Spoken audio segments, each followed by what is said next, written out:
നിനക്ക് അധ്വാനിച്ച് ജീവിച്ചൂടെ? നിനക്ക് ഇത്രയും കഴിവുകളില്ലേ? നീ എന്തിനാ ഈ കളവിന് പോകുന്നത്? അതിനൊരു ത്രില്ലില്ല. 2500 രൂപ ഉണ്ടായിരുന്നു നമ്മൾ ഈ ബൈപ്പാസിൻ്റെ അവിടെ വില. 2500 രൂപ. ഇത് സിറ്റികളിലൊക്കെ ഓട്ടോക്കാർക്കൊക്കെ വേറൊരു പരിപാടികളുണ്ട്. അതൊക്കെയാണ് ഈ ഉബറൊക്കെ വന്നപ്പോൾ തീർത്ത് കൊടുത്തത്. ഇന്നും നമ്മൾ കുട്ടികളോടൊക്കെ ജോലിക്ക് പോകാൻ പറയുന്നു. ഒരൊറ്റ ജോലിക്ക് ഒരു എപ്പം വേണമെങ്കിലും സിറ്റുവേഷൻ മാറാം. സ്റ്റാൻഡിൽ കിടക്കുന്നില്ല പല ആൾക്കാർ. എന്തിനാ സ്റ്റാൻഡിൽ കിടക്കും? ഒരു പണിയില്ലാത്തവന്മാരുന്ന് വർത്താനം പറയാൻ വേണ്ടി സ്റ്റാൻഡിൽ വരുന്നത്. പണിയുള്ളവൻ ആ സമയത്ത് വീട്ടിലെ ബാക്കി പണികളൊക്കെ ചെയ്യും. കൃഷിപ്പണികളൊക്കെ ഉണ്ട്, അത് ചെയ്യും. അല്ലെങ്കിൽ മറ്റു പശുവിനെ നോക്കും. ഓട്ടം വരുവാണെന്നുണ്ടെങ്കിൽ അതിനകത്ത് വരും. അന്നേരം പോയാൽ മതി. സ്റ്റാൻഡിൽ പോലും പോകുന്നില്ല. അപ്പം മൊത്തം നമ്മുടെ മാർക്കറ്റ് മാറുന്ന അറിയാതെ സാധാരണ ആൾക്കാർ പണ്ടത്തെ പോലെ തന്നെ എന്താണ് ചെയ്തുകൊണ്ടിരുന്നത് അത് തന്നെ ചെയ്തുകൊണ്ടിരുന്നു കഴിഞ്ഞാൽ നമ്മൾ ഔട്ടായി പോകുന്നുള്ളതാണ് ഇതിനകത്തെ പ്രശ്നം. മാത്രമല്ല എപ്പോഴും മലയാളികൾക്ക് മാത്രമുള്ളതാണെന്ന് എനിക്ക് തോന്നുന്നു. മറ്റുള്ളവർക്ക് എന്നറിയാൻ മേല.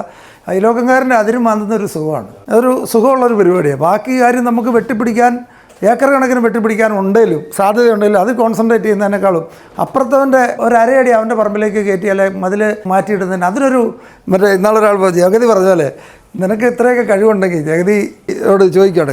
കള്ളനാണ് ജഗതി. അപ്പം ജഗതി ഇങ്ങനെ നിലക്ക് ചാരി നിൽക്കുകയാണ്. ജഗതി ഭയങ്കര ഇത്രയൊക്കെ കഴിവുള്ളത് നിനക്ക് അധ്വാനിച്ച് ജീവിച്ചൂടെ? നിനക്ക് ഇത്രയും കഴിവുകളില്ലേ? നീ എന്തിനാ ഈ കളവിന് പോകുന്നത്? അതിനൊരു ത്രില്ലില്ല.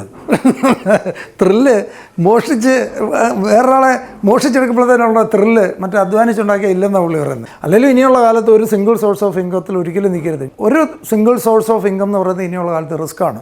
മൾട്ടിപ്പിൾ സോഴ്സ് ഓഫ് ഇൻകം വേണം ഒരാൾക്ക്. ഇല്ലെന്നുണ്ടെങ്കിൽ ഏതെങ്കിലുമൊക്കെ സമയത്ത് നമ്മൾ ട്രബിളിലാവും. ഇനി വരാൻ പോകുന്ന കാലത്തെ മാറ്റം അറിയാതെ ഇന്നും നമ്മൾ കുട്ടികളോടൊക്കെ ജോലിക്ക് പോകാൻ പറയുന്നു. ഒരൊറ്റ ജോലിക്ക് ഒരു എപ്പം വേണമെങ്കിലും സിറ്റുവേഷൻ മാറാം. കാരണം ഇന്നത്തെ ടെക്നോളജി വരുന്നതൊക്കെ അതുപോലെയാണ്. ഞാനെപ്പോഴും നമ്മൾ ഈ സാധാരണ കുട്ടികളോടൊക്കെ പറഞ്ഞു കൊടുക്കുന്നത് പല കോഴ്സിനും പഠിപ്പിക്കുന്നുണ്ട്.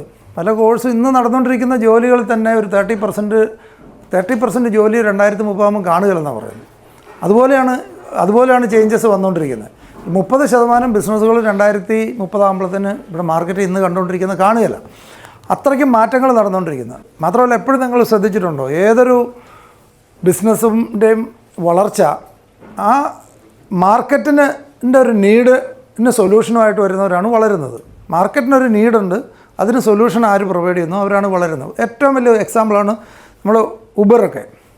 ഉബർ ഇവിടെ ഇന്നിപ്പോൾ എല്ലാവർക്കും കോമൺ ആണ് അല്ലേ. ഉബർ എന്ന് പറഞ്ഞാൽ ഈ മാനേജ്മെൻറ്റിന് എത്ര വണ്ടിയുണ്ട് അറിയാം, എത്ര ടാക്സി ഓടിക്കുന്നുണ്ട്, എത്ര കാറുണ്ട് അവർക്ക് ടാക്സി ഓടുന്നു? ഒരു കാറ് പോലും ഇല്ലാത്തവനാണ് ലോകത്ത് ഏറ്റവും കൂടുതൽ ടാക്സി സർവീസ് നടത്തുന്നത്. ഇതെന്താ മനസ്സിലാകുന്നത്? അവർക്കൊരു വണ്ടി പോലും ഇല്ല. മറ്റവൻ സ്റ്റാൻഡിൽ പോയി കിടക്കുക. 50 കൊല്ലമായിട്ട് സ്റ്റാൻഡിൽ കിടന്ന് ഓടിക്കൊണ്ടിരിക്കുന്നവൻ ദാരിദ്ര്യം പട്ടിണിയും പറഞ്ഞുകൊണ്ടിരിക്കുന്നു. ഒരു കാറ് പോലും ഇതുവരെ ഇല്ലാത്ത ടാക്സി ഇല്ലാത്തവർ ലോകത്ത് ഏറ്റവും വലിയ ടാക്സി സർവീസായി മാറി. കാരണം എന്താണ്? അവർ മാർക്കറ്റിലുണ്ടായിരുന്നൊരു പ്രോബ്ലമാണ്. നമുക്കൊരു വണ്ടി വിളിച്ച് പോകണമെങ്കിൽ ആരെ വിളിക്കും? വണ്ടി സമയത്ത് വരികയില്ല, വരുന്നതെന്ന് തോന്നിയ ചാർജ് മേടിക്കും. എനിക്കൊക്കെ ശരിക്കറിയാവുന്ന ഇപ്പോൾ ബാംഗ്ലൂരൊക്കെ ഞാനൊരു 30 കൊല്ലം മുമ്പ് ബാംഗ്ലൂർ ഒരു ഓട്ടോറിക്ഷ വിളിച്ച് ഒരു സൈഡിൽ നിന്ന് അവിടം വരെ ഓപ്പോസിറ്റ് സൈഡ്, പ്രത്യേകിച്ച് ഈ സിറ്റികളിലൊക്കെ ഓട്ടോക്കാർക്കൊക്കെ വേറൊരു പരിപാടികളുണ്ട്. അതൊക്കെയാണ് ഈ ഉബറൊക്കെ വന്നപ്പോൾ തീർത്ത് കൊടുത്തത്. അതായത് ഇപ്പം നമ്മളൊരു വണ്ടി വിളിച്ചു, നമ്മളൊരു വണ്ടിയെ കയറുമ്പോൾ വളരെ സ്നേഹത്തോടെ പെരുമാറുന്നു. സാറേ എപ്പോഴാണ് വണ്ടി, എപ്പോഴാണ് റെയിൽവേ സ്റ്റേഷൻ, ട്രെയിൻ എപ്പോഴാണ്, ഇതൊക്കെ നമ്മളോട് ചോദിക്കും. ഇതെല്ലാം വിവരങ്ങളൊക്കെ നമ്മൾ യാത്രക്കിടയിൽ അവർ ചോദിച്ച് മനസ്സിലാക്കും. ഇത് കഴിഞ്ഞ് 9 മണിക്കാണ് പണ്ട്. ഇപ്പോൾ ബാംഗ്ലൂരിൽ നിന്നൊക്കെ ഇങ്ങോട്ടുള്ള ട്രെയിൻ രാത്രി 9 മണിക്കായിരുന്നു ബാംഗ്ലൂർ മജസ്റ്റിക്കിൽ നിന്ന് ഇങ്ങോട്ടുള്ള ട്രെയിൻ. 9 മണിക്കാണെങ്കിൽ ആ 9 മണി ആണെന്ന് ഇവരും ചോദിച്ച് മനസ്സിലാക്കിയതിന് ശേഷം നമ്മളെ 8:58 റെയിൽവേ സ്റ്റേഷനിൽ എത്തിക്കുകയുള്ളൂ. ആ രീതിയിൽ ഉള്ള റൂട്ട് മാറി കറങ്ങി ഓടും, അല്ലെങ്കിൽ സ്ലോ ആയിട്ട് ഓടും. എങ്ങനെയും കാണിച്ച് 8:58 റെയിൽവേ സ്റ്റേഷന് മുമ്പിൽ കൊണ്ട് നിർത്തും. എന്നിട്ട് 4 ഇരട്ടി പൈസ പറയും. 4 ഇരട്ടി പൈസ പറഞ്ഞിട്ട് അത് ആദ്യം പറഞ്ഞൊന്നുമായിട്ടൊരു ബന്ധവുമില്ല. അതൊക്കെ വാക്കൊക്കെ മാറ്റുന്നതിന് വാക്കല്ലേ മാറ്റാൻ പറ്റുള്ളൂ എന്നുള്ള രീതിയിലാണ്. കാരണം വാക്ക് അതൊക്കെ ശരിയാണ്. ആദ്യം ഇത്രയൊക്കെ ആയിരിക്കും നമ്മളോട് പറഞ്ഞത്. തുടക്കത്തിൽ തന്നെ നമ്മളൊരു മല്ലടിച്ചിട്ടാണ് ഇത് വണ്ടിയെ കയറുന്നത്. ഇവരോട് തർക്കിച്ചും പിടിച്ചും. അത് കഴിഞ്ഞ് വണ്ടിയെ കയറി ഇരുന്നതിന് ശേഷം ഇറങ്ങുന്ന പോയിൻ്റ് എത്തുമ്പോഴത്തേന് നമ്മുടെ 9 മണിക്ക് ട്രെയിൻ പോകും. ഇവനോട് സംസാരിച്ച് തർക്കിച്ചുകൊണ്ട് വന്നാൽ ട്രെയിൻ പോകും, അല്ലെങ്കിൽ ഇവിടെ പൈസ പോകും. ഇതിനകത്ത് ഏതെങ്കിലും ഒന്ന് വിടണം നമ്മൾ. ട്രെയിൻ നമ്മൾ ടിക്കറ്റ് ബുക്ക് ചെയ്തിട്ടുണ്ടാവും, അല്ല ടിക്കറ്റ് ബുക്ക് ചെയ്തില്ലെങ്കിൽ നമ്മൾ അതിനെ ബേസ് ചെയ്ത് ബാഗൊക്കെ ആയിട്ടല്ലേ വരുന്നത്, പോയേ പറ്റുള്ളൂ. ഇവൻ 4 ഇരട്ടി റേറ്റ് പറയുന്നു. റേറ്റ് പറഞ്ഞ് കൊടുക്കാൻ പറ്റുന്നില്ല, തർക്കമായിട്ടുണ്ടെങ്കിൽ ബാക്കി ഓട്ടോക്കാരങ്ങോട്ട് ചെല്ലും. ഓട്ടോക്കാരെല്ലാം കൂടി അവരെ ഒന്നിച്ച് കൂടും. പൈസ കൊടുത്തിട്ട് പോകും സാറേ, മറിച്ചാന്ന് പറഞ്ഞുകൊണ്ടിരിക്കുന്നത്. ഇത് സംസാരിച്ചുകൊണ്ടിരുന്നാൽ അത് പോവും.